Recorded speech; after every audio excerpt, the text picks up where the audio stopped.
Alright, today the topic is about collisions that happen in more than one dimension, specifically for us 2 dimensions. Although we've done primarily one-dimensional problems, it's important to remember that momentum is a vector. It's so important we should highlight it several times. Momentum is a vector, so we need to track all directions during collision. This can be powerful though. If momentum is conserved overall, then it's conserved in any particular direction. Moreover, if the external impulse points in one direction throughout interaction, then, even though overall momentum is not conserved, momentum will be conserved in the directions perpendicular to that impulse. Alright, a 1,000 kilogram car moving due northward at 4 meters per second collides and sticks to a 1,500 kilogram car moving due eastward at 2 meters per second. What is the speed of the combined wreck in meters per second?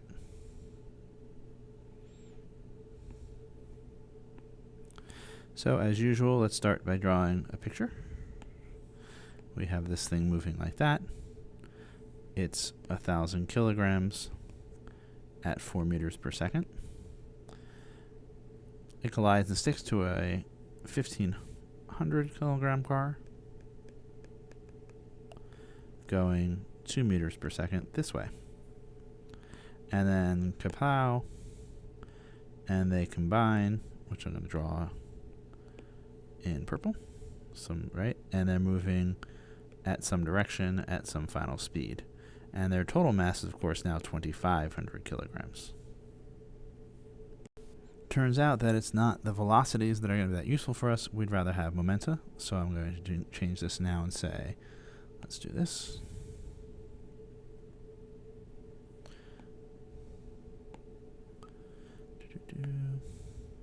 Let's make some speed.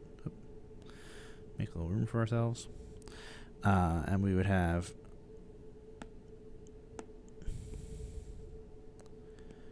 this is 3,000 units of momentum going that way, and it's getting hit by, what is that, 4,000 units of momentum heading that way, and then kapow, and it moves off at something.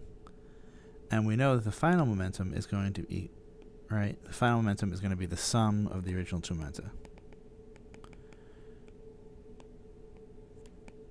But the vector sum.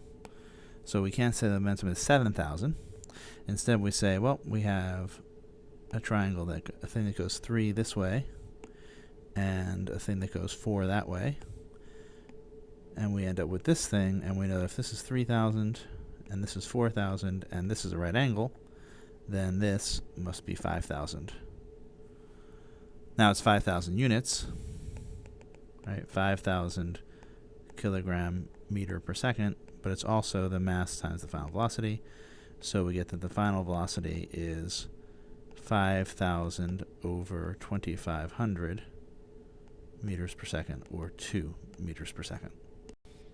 Done a little less crazy in terms of drawing, but again we have that the 3,000 kilogram meter per second added to the 4,000 in a vector sense gives us this.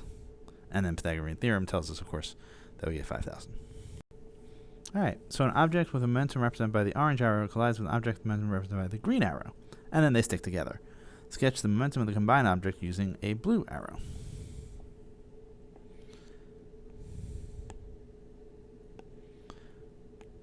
Well, to add vectors, right, the momentum of the combined object will be, right, the final momentum will be the initial momenta added. So we want to add these two. To add 2 vectors, we have to do it tip to tail. So I'm going to shift the orange one over. 1, 2, 3. And then the blue will be whatever completes that triangle. So that must be the momentum of the combined object. Of course, you could shift the green one instead, which is what I've done here. You get the same vector comes out. It's just been moved over a little. Alright, here we have 2 objects whose momentums are represented by the orange arrows. They collide and then fly apart. The final momentum of one object is shown in green. Sketch the final momentum of the other object in blue. So I'm going to say that we're going to go through the idea that the system momentum doesn't change. So the initial momentum at the start equals the green guy plus the other one as vectors. So the very first thing I think you should do is get the system momentum. And the way I do that is I just add these two momenta. So I'm going to shift, say, this one over, and it would go 2 over and 3 up, so it would go like that. And then the combination would go like this, which is what? 4 over and 1 up. This is what we might call P system. But P system has to be the sum of the other two things. So I'm going to say, I'm going to put it, say, here, 1 and 4. This is also P system. And it must be that the blue vector plus the green vector adds to the system momentum. So this must be the momentum of the other object. It's scattered off at that angle. Now, normally we'd probably have drawn it after a collision as flying off. It's 3 by 3, so oops.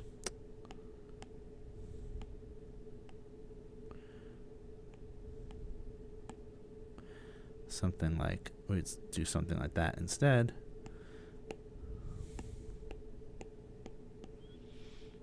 And we'd say after the collision, that's how they would look.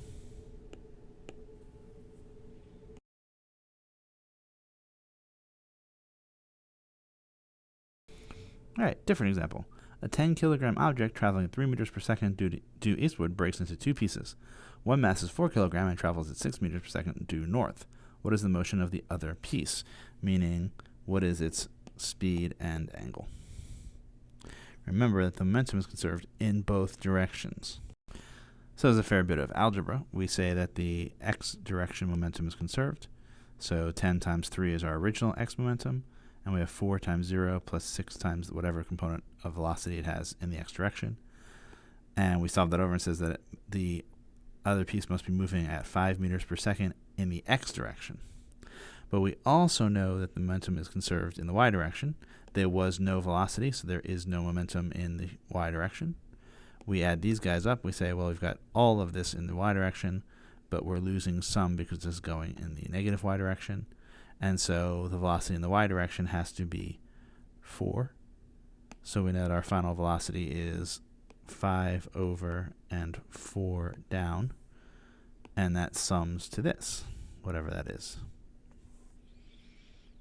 By Pythagorean theorem, we get square root of 5 squared plus 4 squared, or about 6.4. And by using the trig, if we call this angle theta, then we can say the opposite over adjacent is the tangent of theta. So theta ends up being something like 39 degrees. All right, a 2 kilogram puck, drawn in orange, sliding eastward across frictionless ice at 10 meters per second, collides elastically with an identical puck at rest, but off center. The original puck moves off at an angle of 23 degrees south of east. At what angle does the other puck move off? Things to highlight that are of some import. Definitely that's going to matter. And I guess that too. Collides elastically. So what does it mean to collide? It ends up meaning that the initial momentum is conserved. Right? The original momentum becomes the final momentum.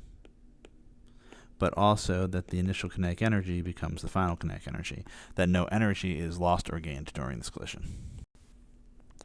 We're going to use the following definitions, that P0 is the inbound momentum of the orange puck, and P1 is the outbound momentum of the orange puck, and P2 is the outbound momentum of the green puck. Because momentum is conserved, we have that P0 is P1 plus P2. But the rules of vector addition mean that P0 is the vector sum of these, meaning P1 laid tip to tail of P of 2 gives us P0. So we have this triangle.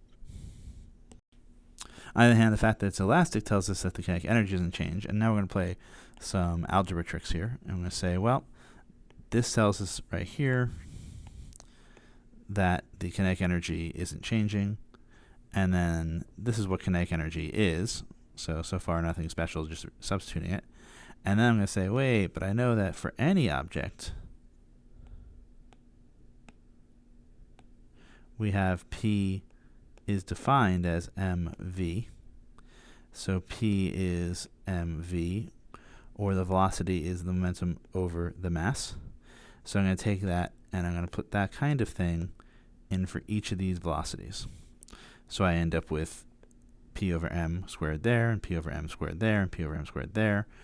And then I just do some relatively straightforward algebra. I have a half m p0 squared over m squared. One of the m's cancel, and I get p0 squared over 2m. And I get the same sort of thing for p1 and p2. But we know that the mass is the same because they're identical, so that can be canceled out. And we're left ultimately with the thing at the end here, which is that p0 squared is p1 squared plus p2 squared. Seems like a long way to go, but that's important. Remember that p0, p1, and p2 are sides of a triangle. We established that because of their vector nature. And now we're saying that the sides of the triangle obey the Pythagorean theorem, which means the triangle is a right triangle. Since the first one scattered at 23 below eastward, right? So we have something like the first one scatters like this, and we know that's 23 degrees, and we know that the other one scatters off at a right angle, then this has to be whatever makes a right angle, or 67 degrees. And then notice, really very importantly, we didn't use any of that information except for the final angle there. So what we did here, all the other stuff with the finding the size of the triangle and so on, that was just based on the fact that it was an elastic collision between equally massed objects.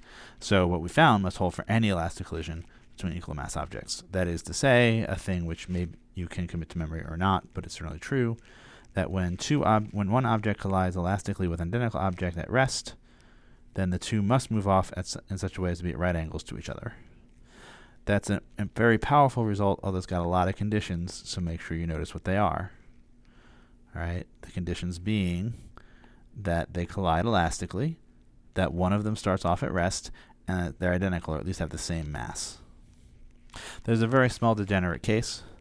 If I have the first guy comes in and hits the second guy who's at rest, but hits him dead on, so that there's no scattering, then to satisfy all of this, the first guy stops, and the second guy takes off at the same speed. We actually talked about that in the one-dimensional case when we talked about elastic collisions anyway, and this is saying it's a special but weirdly degenerate case of that.